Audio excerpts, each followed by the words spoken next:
Este es el espacio para hablar de bueyes perdidos y de alguna vaca encontrada. Con ustedes, en Crece desde el Pie, el profesor de historia, Pablo Oribe. Muy bien, acá estamos de vuelta en Crece desde el Pie, en este sexto programa, para hablar de historia. Y no nos tiembla el pulso o ni la voz al decir, vamos a hablar de historia.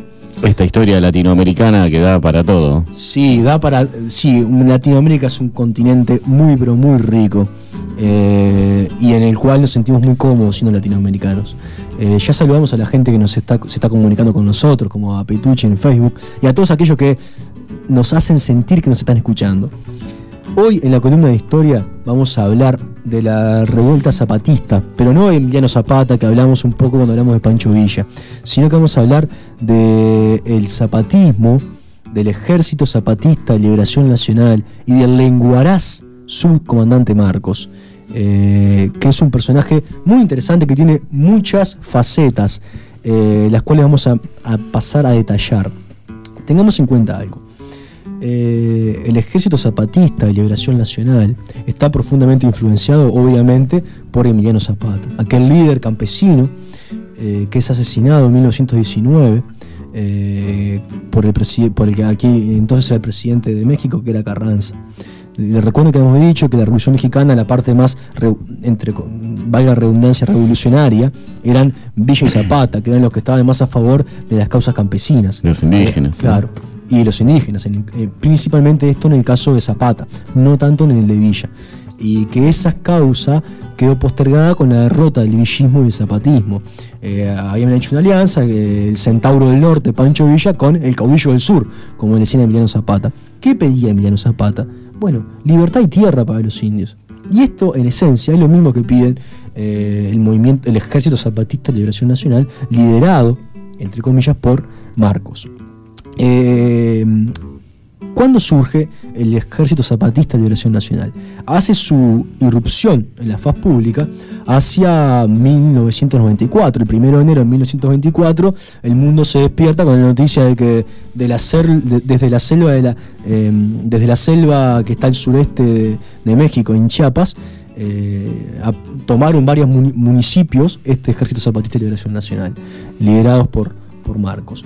¿Qué ideas tienen? ¿Qué buscan? Primero, es importante tener en cuenta algo. En 1991 se desintegra la URSS, cae la experiencia soviética, y muchos pensaron que con esto era el triunfo brutal del neoliberalismo y que ya no había posibilidades de resistencia porque había caído el socialismo real.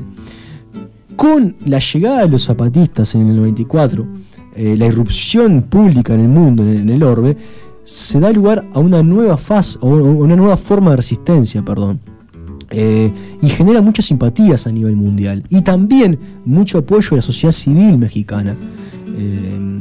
Va a tener apoyos, van a realizar caravanas, encuentros internacionales, mucha gente que le va a dar el apoyo a estos zapatistas. Entonces esto es importante porque no es el fin de la historia con la caída del muro, sino que se abre una nueva forma a partir del 94 para resistir al neoliberalismo y a la globalización y para pedir derechos para los indígenas, y pedir, entre otras cosas, la igualdad y denunciar que el neoliberalismo globalizador, en realidad, el precio que se paga es por entrar al primer mundo. México es postergar a millones de indígenas y de campesinos pobres en México. Ahí podemos meter el bocadillo docente donde se instala en Chiapas, ¿verdad? Claro. Chiapas estaría en el límite de Guatemala y en la costa del lado del Pacífico. Exacto, ahí está la selva Lacandona, que es desde donde parten los rebeldes zapatistas hacia los municipios de Chiapas en enero del 94 y toman varias jefaturas. Pero su sede está en la selva, y justamente, como dice Salvador, la parte del Pacífico, bien al sureste de México, pegadito a Guatemala. Lejos del ruido de la capital, ¿no? Del Distrito Federal estaba. Exacto. Sí, y es importante saber por qué en Chiapas. Primero porque tiene la selva de Lacandona, que es importante porque desde ahí salen. Pero además, ¿qué es Chiapas? Chiapas es un estado que tiene todo para ser muy rico, digámoslo así. Produce, entre otras cosas, 1/5 del petróleo mexicano. También tiene 1/4 del gas de México. La mitad de la energía hidroeléctrica que necesita México se produce en Chiapas. Es el primer productor de café y maíz, el primer a nivel estadual de México, ¿no? Y el segundo de carne. Pese a estos datos que lo posicionan como un estado rico, hacia 1994, 1/3 de la población de Chiapas, que más o menos tenía unos 4 millones de habitantes en el 94, no tiene acceso a la luz eléctrica. Bien, o sea, 1/3 no tiene acceso a la luz eléctrica. El 50% carece de agua potable. 1/3 es analfabeta. O sea, 2/3 tienen la dieta que ingieren es menor a la que es necesaria diaria. O sea, estamos hablando de un estado que es rico, pero que la mayoría de la población no obtiene esos beneficios, sino que está totalmente postergada. Esta desigualdad que se da en estos lugares donde después aparecen estos focos de insurrección, claro, o de subversión, que realmente lo único que quieren es poner un poco de distribución de la riqueza y de que compartan la tierra donde están viviendo. Y pedir dignidad, ¿no? Exacto. Este es el caldo de cultivo en el cual se desenvuelve el Ejército Zapatista de Liberación Nacional. Porque tenemos que entender, bueno, en Chiapas, ¿qué es Chiapas? Dimos los datos. ¿Cómo está la gente en Chiapas? Bueno, tiene una gran población india, además maya, principalmente maya, Chiapas. Y son los que están más postergados. Analfabetismo, hambre, relaciones de trabajo casi feudales, donde los dueños de la tierra hacen lo que quieren con la mano de obra. No tienen ningún tipo de derechos. O sea, México en el 94 estaba firmando un TLC con Estados Unidos y Canadá y entrando al primer mundo, olvidaba a la mayoría de los campesinos mexicanos. Y esto es lo que denuncia el Ejército Zapatista de Liberación Nacional, que se prepara para la guerra de guerrillas. Estudia a Villa, por ejemplo. Marcos, su líder, o su portavoz, estudia a Villa, los métodos de guerrilla que hablamos de Villa, que eran muy interesantes, pero también se prepara muchos años en la selva para poder irrumpir y no ser derrotados rápidamente, digamos. Es un proceso serio de izquierda, socialista, sí, pero también que buscan, si se quiere, rescatar del olvido a los indios que siempre la izquierda tradicional los había olvidado. Bien, entonces no es una especie de socialismo, sí, es socialismo, pero con algunos matices respecto a lo que entendemos por la izquierda convencional. Él dice que no es marxista, ¿verdad? Él dice, bueno, sí, eso depende del momento, porque en el 94 lo que quieren es tomar el poder, ¿no? Y dicen, vamos a ir a Ciudad de México, vamos a tomar Ciudad de México. El tema es claro que por más que tiene apoyo a sociedad civil, no tiene nunca los medios ni la fuerza para poder derrotar al ejército mexicano. Es imposible. Y al gobierno se levanta contra el gobierno del PRI, el partido revolucionario que surge justamente de la Revolución Mexicana, pero que lleva 71 años en el poder, está completamente corrompido y corrupto. Contra esto se levantan.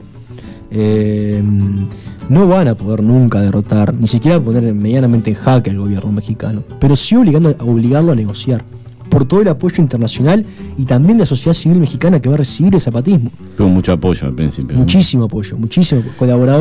La colaboración internacional es muy fuerte. Ellos al denunciar la causa indígena y campesina, tienen un caballo de batalla formidable. Y con esto obligan al gobierno a negociar. Y si el gobierno negocia, ya está legitimando la causa zapatista. Sí, sí. Si yo tengo que negociar contigo, porque primero que no te puedo ya aniquilar, estás posicionado, ¿verdad? No te puedo aniquilar, y además porque creo que tu causa, o porque el mundo cree que tu causa es justa, ya lo posiciona como un centro opositor importante al zapatismo. ¿Y esto que decís de Lenguaraz, qué tiene que ver con su filosofía, la forma de su personalidad? Marcos es un guerrillero sui generis, por ahí leí, y tiene algo de eso.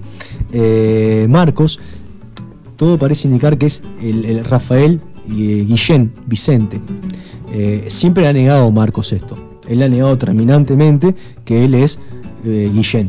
Pero Guillén, hoy el gobierno mexicano en el 95 ya dijo que conocía la identidad de Marcos y que era esta, y luego muchas más investigaciones periodísticas concluyen en que sí, que Marcos efectivamente es Rafael Guillén Vicente.